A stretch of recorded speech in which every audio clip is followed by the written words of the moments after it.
Today's passage is from the Gospel of John, chapter 6, verses 22 to 35. Tomorrow is the feast of Corpus Christi, a celebration of the Holy Eucharist. It dates back to the 13th century and was traditionally celebrated annually with great rejoicing. In some churches it may be known as the Day of Thanksgiving for the institution of Holy Communion. Rather a mouthful, so Corpus Christi is easier to say.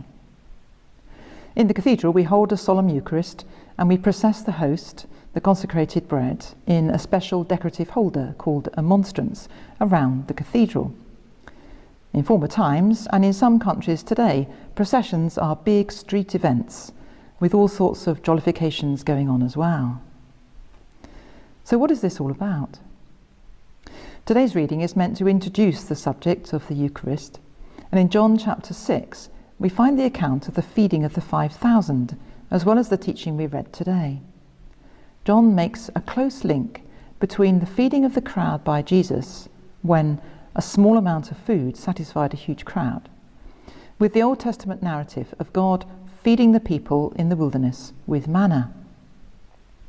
The manna was known as bread from heaven, because it appeared on the ground overnight, and no one could explain how it came there. Jesus points out here that Moses wasn't doing this miraculously. It was a gift from God, as is all our nourishment, physical and spiritual. The manna had to be eaten on the same day. It was daily bread, as we pray in the Lord's Prayer. Jesus was offering something much better.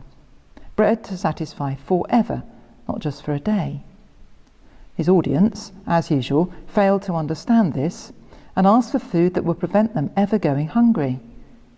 That must have seemed very desirable, as it would to anyone today living hand to mouth and experiencing food shortage or famine. So Jesus explains with one of the famous I am sayings. I am the bread of life.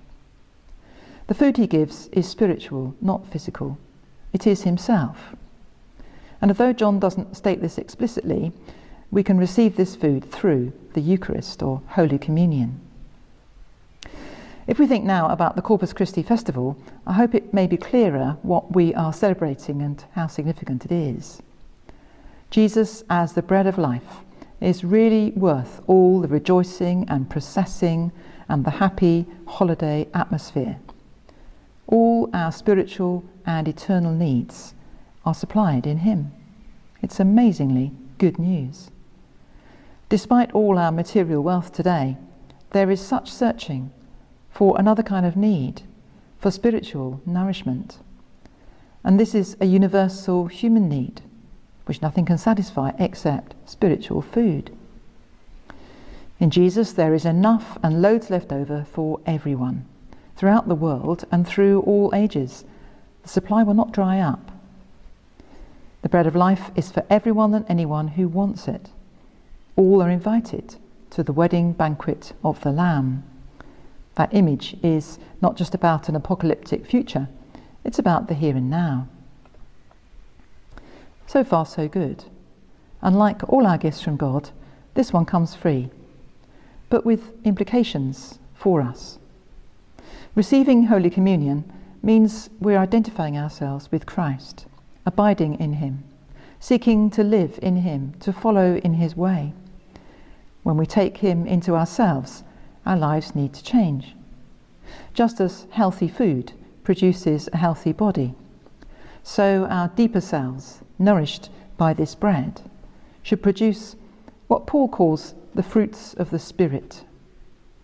We can find those listed in Galatians: love, joy, peace, patience, kindness, generosity, faithfulness, gentleness, and self-control.